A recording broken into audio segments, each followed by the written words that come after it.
これはね、詳細に話すと結構複雑で長くなるんですけど、ちょっと詳しくお話しすると、バイオ2僕完成して終わりました。で次に当然会社としてはバイオ3を作るってことになるんですよね。これちょっと今からバイオ3とかバイオ4とかっていう名前出てくるんですけど、今表に出てるバイオ3バイオ4と全く違うものなんですよ。当時カプコンの会社の中で呼んでた仮のタイトルになるんですけど、バイオ2が僕終わりました。で次にその続編を作ることになりました。でそれを当然バイオ3っていうことになるんですけど、それのディレクションをやってくれっていうことをまた言われたんですね、会社から。でこれがちょっと僕もあまり覚えてないんですけど、詳しくないんですけど、これ会社の都合でそのバイオ2の後のバイオ新作バイオ3ですねっていうのは三上さんじゃない別の部署で立ち上げることになったように記憶してるんですよ。でそこでチームが作られて、でそこでまた神谷ディレクターやってくれっていうふうにそこの部署の上司から僕言われたんですね。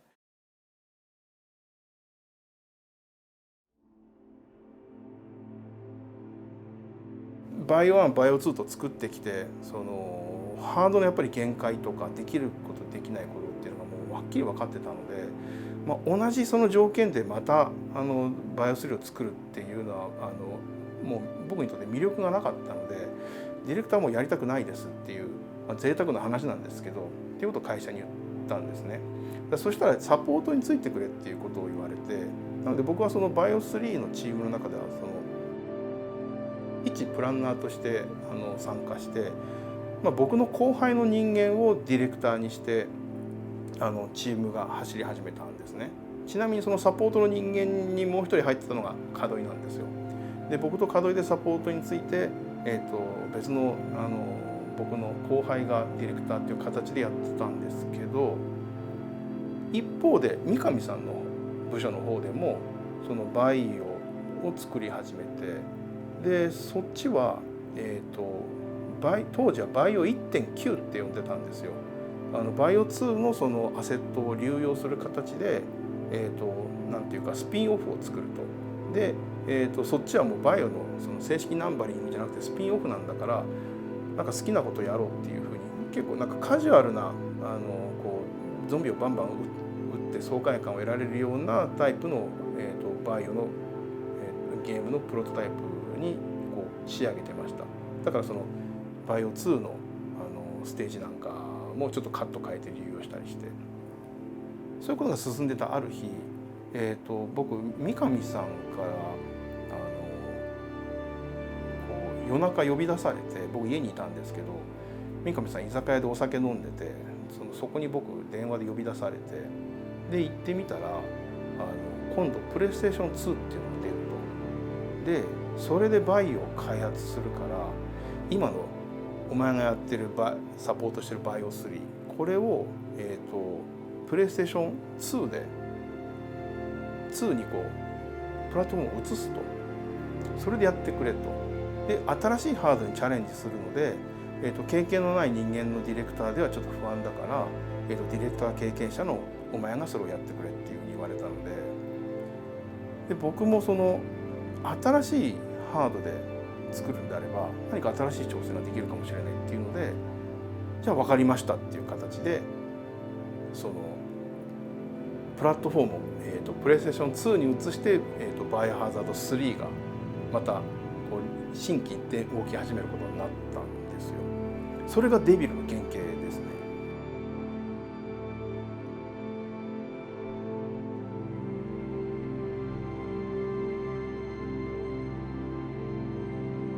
でそうこうしてるうちに、当時、カプコンの開発を統括してた岡本良樹さんが、その会社岡本良樹さんの方針で、これ多分ビジネス的な方針だと思うんですけど、三上さんが作ってたバイオ 1.9 って仮で呼んでた、三上さんはスピンオフのつもりで作ってた作品にバイオ3っていう正式ナンバリングを与えて、それで売り出すっていうふうに言い出したんですよ。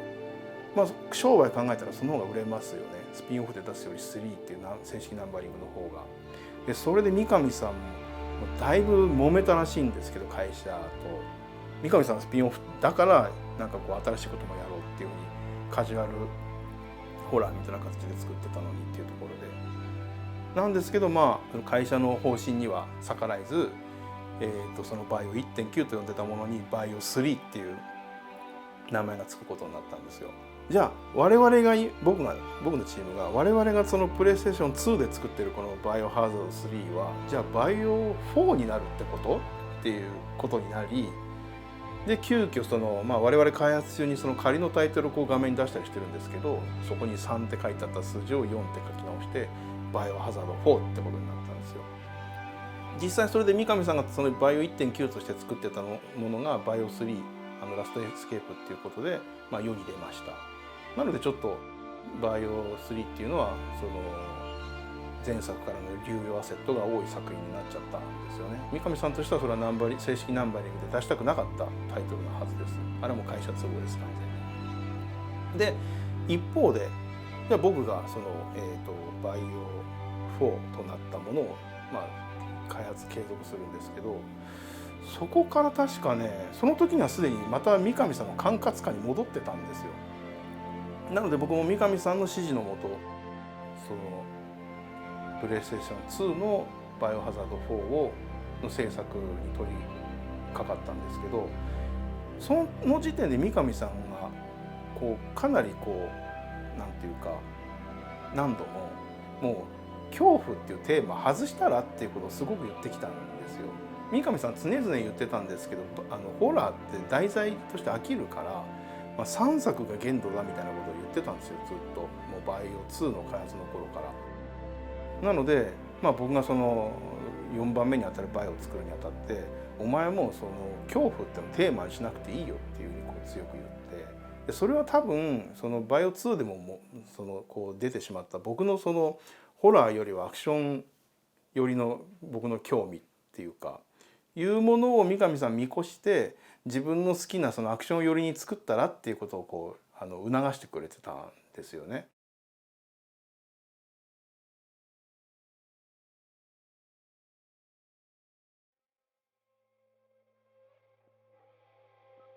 僕もその、バイオ1、2で、バイオ3も作ってるし、いわゆる従来通りのそのプリレンダーのこのカットが変わっていくスタイルで作っていくんで、ちょっと違うことやりたい、もう少し絵的にこう動きがあるアクション要素強めの作品にしたいというふうに思っていて、ちょうどその時もディノクライシスも発売になっていて、ディノクライシスがその背景も含めてフルポリゴンでやってて、カメラワークもこう使ってたので、それ僕見てて、あれ僕の同期の匠修が作ってたんですけど、それも見ててあれいいな、ああいう形でカメラを自分も動かしたいなっていうふうに思って、でそのフルポリゴンでいくことに決めたんですよね。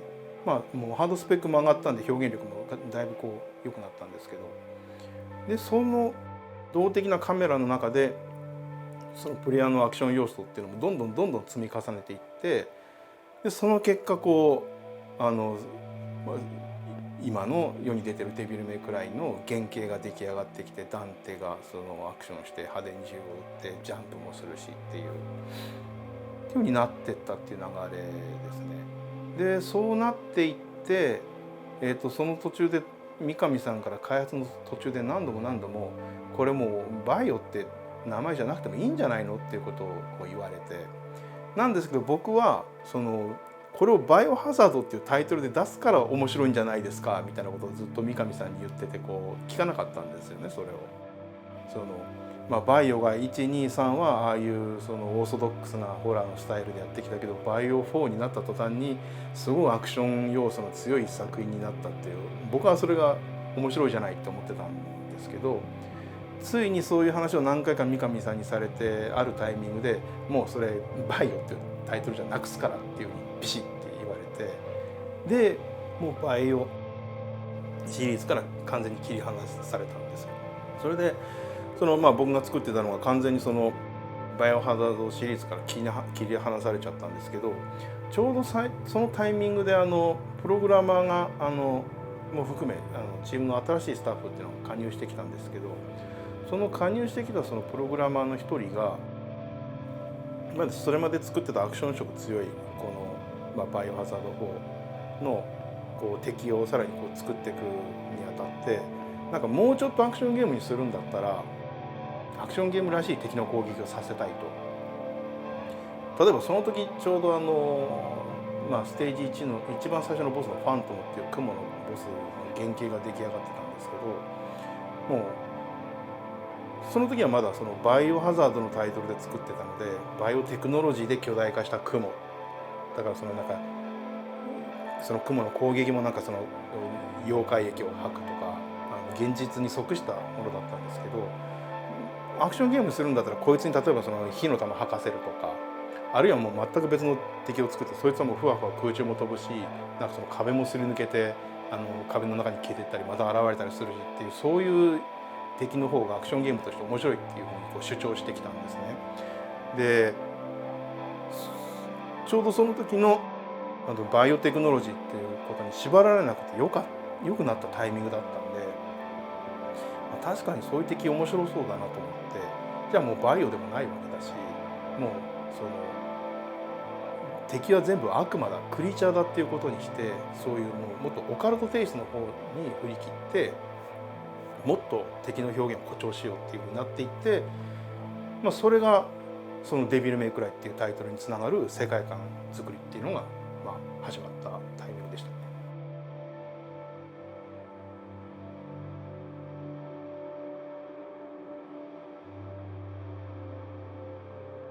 まず僕にとってもそうですし、多分ユーザーにとってもショックな出来事だったと思うのは「デビルメイクライ2」だと思うんですよね。よく言われるんですけど、ものすごくこうクオリティの低い作品になったと。であれは僕もちょっとびっくりしたというか、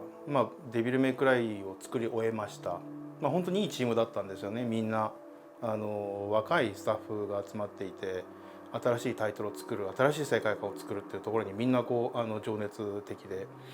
で自分たちがこう自信を持てる作品に仕上がったと思うんですよ。なので当然そのまま2作りたいよねっていうことは当時から我々スタッフの中でも話してたんですよね。なんですけど、これもまたちょっと会社の都合の話になるんですけど、三上さんの考えもあって、デビルメイクライを別の部署で作るっていうことが会社の、方針として決定したんですよ。でそれというのは、デビルって一度作り始めると40、50人からのチームになるので、当時その僕も所属していたその三上さんを部長とするその第4開発ですね。そのカプコンの第4開発の中でそれを作るってなると、それを作ったらあともう一つない、あと1本大きいものだったら2つしか作れないっていうようなものだったので、三上さんとしてはいろんなタイトルを作るっていう自由度が欲しかったと思うんですよ。だけどカプコンとしては商売としてデビルの続編が欲しい。で当時もともとアーケードから成り立っていた第一開発、船水さんが率いていた第一開発の方でもなかなかこうヒット作が出ないっていうこともあったので、じゃあそちらにデビルメイクライを移そうということが会社の方針として決まったので、僕としてもちょっとショックだったというか、それを知ったのはちゃんとこう会社三上さんの口から聞いたんではなくて、その第一開発その船水さんの下で、